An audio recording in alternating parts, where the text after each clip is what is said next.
Hello दोस्तों, good evening to all. And जैसे कि आपका एसबीआई पीयू का प्रीलिम्स कल से स्टार्ट हो रहा है। एंड आपको तो पता है कि एग्ज़ाम पैटर्न चेंज हो गया है। उसके बाद वैकेंसीज बहुत ज़्यादा नहीं है, बहुत कम वैकेंसीज है। तो आपका एक्यूरेसी बहुत ज़्यादा मैटर करने वाली है। बहुत सारे शिफ्ट में पेपर होने वाला है, तो नॉर्मलाइजेशन भी होगा। एंड जो एग्ज़ाम का पैटर्न चेंज हो गया है, उस वजह से बच्चे पैनिक भी रहेंगे। अब देखो, जब मैं प्रिपरेशन करता था एंड जब मैं ऐसे बड़े बड़े एग्ज़ाम के लिए जाता था, तब मैं यही सोचता था कि मेरे बाजू वाला डर गया है। देखो मैं क्या बोल रहा हूँ, मैं यही सोचता हूँ कि कंप्लीट हॉल में अगर पेपर डिफ़िकल्ट आया है तो सभी बच्चे डर गए।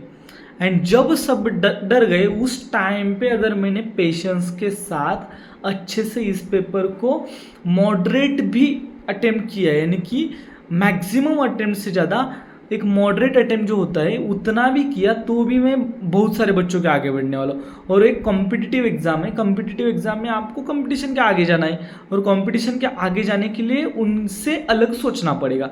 पेपर का लेवल अप होगा तो सभी बच्चे डरेंगे, सभी बच्चे जब डरेंगे तो आपको नहीं डरना है। ये पहला पॉइंट ये रहेगा।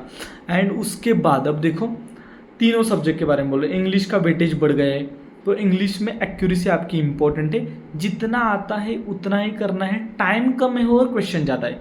तो मुझे लगता है कि ऐसा हो सकता है कि क्वेश्चन की लेवल आसान हो, लेकिन आपको एक्यूरेसी के ऊपर फोकस करना है। उसके बाद क्वांट में नॉर्मली क्या होता है, देखो IBPS PO and SBI PO, ये दो बड़े एग्जाम्स हैं हमारे।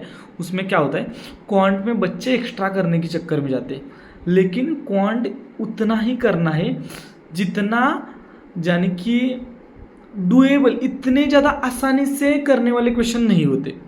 लेकिन जो भी लिया आपने, आपको तो पता है कि अगर आपने सिंप्लीफिकेशन लिया तो आपको वो सॉल्व होने वाला है। अगर आपने DI लिया तो DI भी सॉल्व होने वाला है। आपने जो भी क्वेश्चन लिया वो कंप्लीट करना है।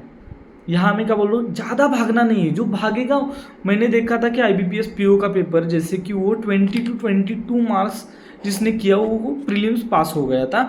एंड जिसने भी 25 26 का टारगेट रखा था, वो 13 14 भी नहीं कर पाया था। क्या बोल रहा हूँ, 13 to 14 भी नहीं कर पाया था। SBI PO के एग्जाम में भी सेम हो सकता है। जिसने बहुत ज़्यादा टारगेट रखा वो उतना बिल्कुल नहीं कर पाएगा, और उसी के चक्कर में उतना अटक जाएगा।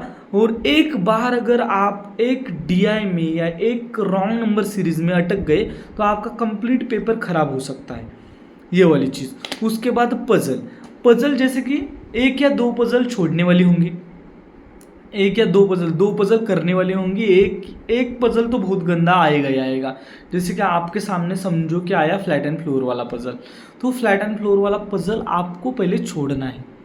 मैं क्या बोल रहा हूँ, क्योंकि मुझे पता है कि एक तो पजल ऐसा आएगा कि वो आपको फंसाने के लिए आएगा। बाकी पेपर में इतना ज़्यादा फंसाने के लिए क्वेश्चन नहीं आते, लेकिन SBI PO IBPS PO के पेपर में आते हैं। SBI PO में 101% आएंगे। उसके बाद ब्लड रिलेशन को एंड में रखना है।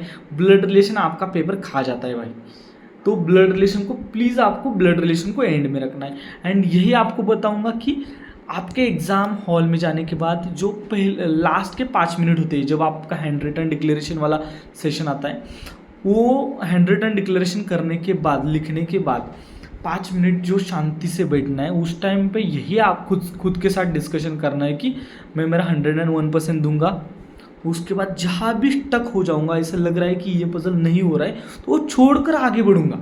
ईगो पे नहीं लेना है प्लीज़। SBI PO वाले एग्जाम में कौन सा भी क्वेश्चन ईगो पे नहीं लेना है। अगर नहीं आ रहा है, ऐसा आपको लग रहा है, तो छोड़ के आगे बढ़ना है। कभी कभी ऐसा लगता है कि ब्लड रिलेशन आप सॉल्व कर लेते एंड उसके क्वेश्चन के आंसर ही गलत होते, तो यानी कि आप सॉल्यूशन, जो क्वेश्चन होते हैं, क्वेश्चन के बाद आप आंसर देखोगे, आप बोलोगे कि इसके आंसर ही गलत है, क्वेश्चन तो मैंने सही किया है, तो आप ऐसा सोचोगे कि क्वेश्चन ही गलत आए।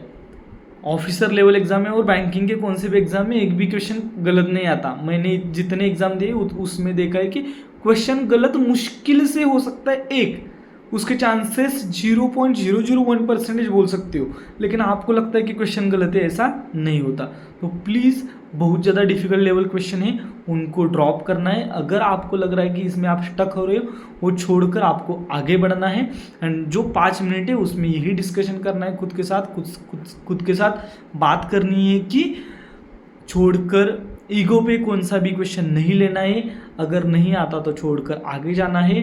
क्वेश्चन का पेपर अप हो सकता है, उसके लिए खुद को रेडी रखना है एंड ज़्यादा के अटेम्प्ट में इतना कम अटेम्प्ट नहीं करना है जो कि आपको फेल करवा देगा। ज़्यादा के यानी कि ज़्यादा ही एक्सपेक्टेशन नहीं करनी है, कम भी नहीं करनी है, एक स्पीड मेंटेन करना है, लेकिन थोड़ा सा अवेयर रहना है। मैं क्या बोल रहा हूँ फिर से एक बार, खुद को SBI PO के पेपर में बता कर जाओ कि अवेयर रहना है। क्यों अवेयर रहना है? क्योंकि SBI PO का पेपर में आपको फंसाने वाली चीज़ें 101% आपके सामने आएगी। पजल में फंसाने वाला पजल आएगा ही आएगा। तो अवेयर रहना है, अलर्ट रहना है और आपको पेपर अच्छे से अटेम्प्ट करना है। उसके बाद लास्ट वन जो कि मैं करता था वो आपको बताता हूँ। पेपर स्टार्ट होता है, सभी एग्ज़ाम हॉल में सभी को बोला जाता है कि स्टार्ट पेपर स्टार्ट कीजिए। उस टाइम पे पेपर स्टार्ट नहीं करना है। आपके पास अगर 30 सेकंड या 1 मिनट बाकी है तब भी सभी का पेपर स्टार्ट होना, यानी कि वो बोलते हैं कि स्टार्ट करो, तो हम स्टार्ट कर सकते हैं, लेकिन आपको स्टार्ट नहीं करना है।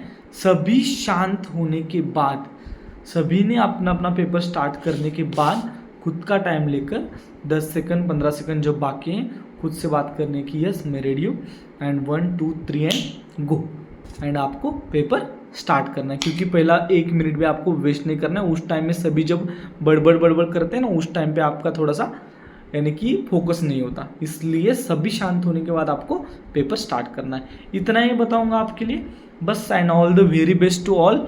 एंड थोड़ा सा प्लीज़ SBI PO है तो रिस्पेक्ट कीजिए पेपर का। एंड पजल में थोड़ा सा 10-15 सेकंड एक्स्ट्रा, DI में 10-15 सेकंड एक्स्ट्रा दीजिए, आपको क्वेश्चन सॉल्व हो जाएगा। लेकिन जो जल्दबाजी करेगा वो फंसेगा वही। And again all the very best to all. Thank you so much for watching. अगर नए हो तो please like share subscribe and मुझसे बात करनी है तो टेलीग्राम ग्रुप का लिंक आपको डिस्क्रिप्शन में मिल जाएगा। Bye bye.